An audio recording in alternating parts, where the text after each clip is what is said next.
अस्सलामु अलैकुम वरहमतुल्लाहि वबरकातुहू। बिस्मिल्लाहिर्रहमानिर्रहीम। अल्लाहुम्मा सल्ली अला मुहम्मदिन व बारिक वसल्लिम। अल्लाह पाक का शुक्र, एहसान और इनाम हुआ कि अल्लाह पाक ने हमें माह मुबारक रमज़ान मुबारक के अंदर दाखिल फरमाया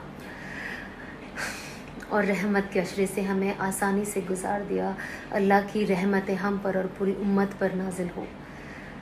अल्लाह पाक हमारी टूटी फूटी इबादतें जो इसमें हमने की उसे कबूल अता फरमाए और अल्हम्दुलिल्लाह अभी हम मग़फ़िरत के अशरे से गुज़र रहे हैं, जिसके ऑलमोस्ट 5-6 रोज़ होने आए हैं और आगे जो आने वाला आखिरी अशरा, आखिरी जो 10 दिन है, वो जहन्नम की आग से आज़ादी का वक्त है। अल्लाह पाक हम सबको जहन्नम की आग से आज़ाद फरमाए। अल्लाहुम्मा अजिरना मिनन्नार, अल्लाहुम्मा अजिरना मिनन्नार। जितना हो सके इसे पढ़े। मग़फ़िरत के अशरे में अल्लाह पाक पूरी मग़फ़िरत की पूरी उम्मत की मग़फ़िरत फरमाए। हमारे जितने मरहूम हैं उनकी मग़फ़िरत फरमाए, हमारे साथ आफ़ियत के मामले फरमाए। असल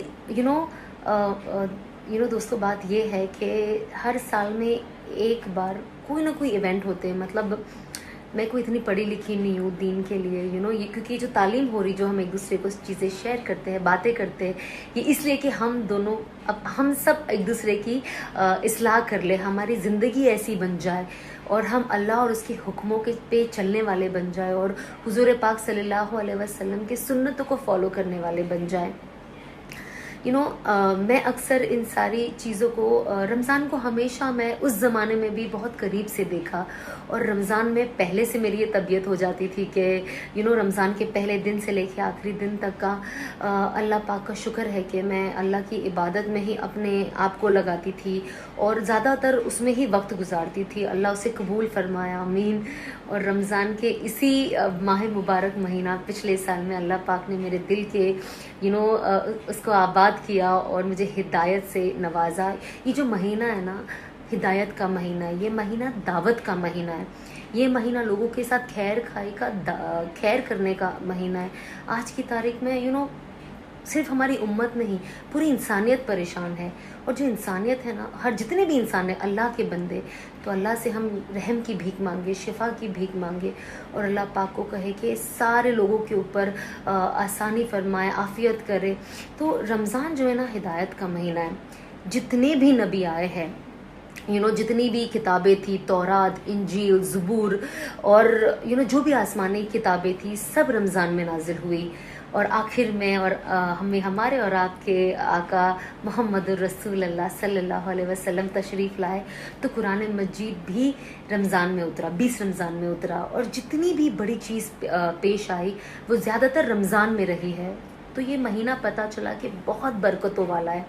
तो रमज़ान का जो मतलब है, मैंने अपने शौहर से पता किया तो पता चला कि जब आप उसे उर्दू के अंदर अरबी का ये है कि जल जाना, रमज़ान जल जाना, रमज़ान जल जाने का नाम है। तो इसके अंदर जिस्म के अंदर रोज़े की एक शिद्दत होती है और रोज़े का नाम है कि कि पेट का खाली रहना, प्यासा रहना। वो सिर्फ रोज़ा नहीं है। ऐसे बहुत से लोग रहते हैं जो खाते नहीं है, पीते नहीं है, पर उससे कुछ हासिल नहीं होता।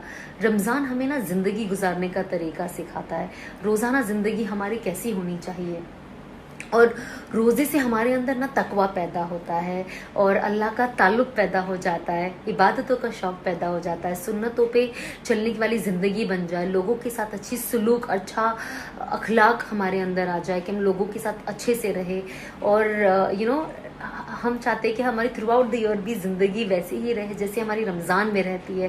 क्योंकि रमज़ान के महीने के अंदर कहते हैं अल्लाह पाक एक भट्टी बनाता है, जहाँ तक मैंने सुना है। और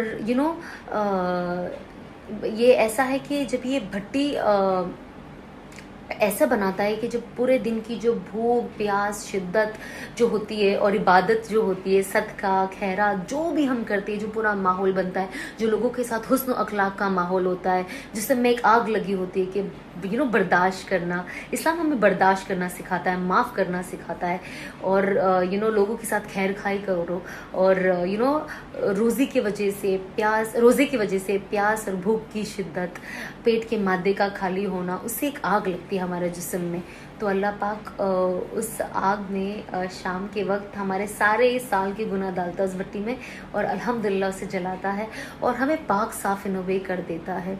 तो इससे हमें पता चलता है कि रमज़ान पाक अल्लाह ने हमारी हिदायत के लिए भेजा है। पता नहीं अभी हमें अगले साल रमज़ान मिलता है या नहीं।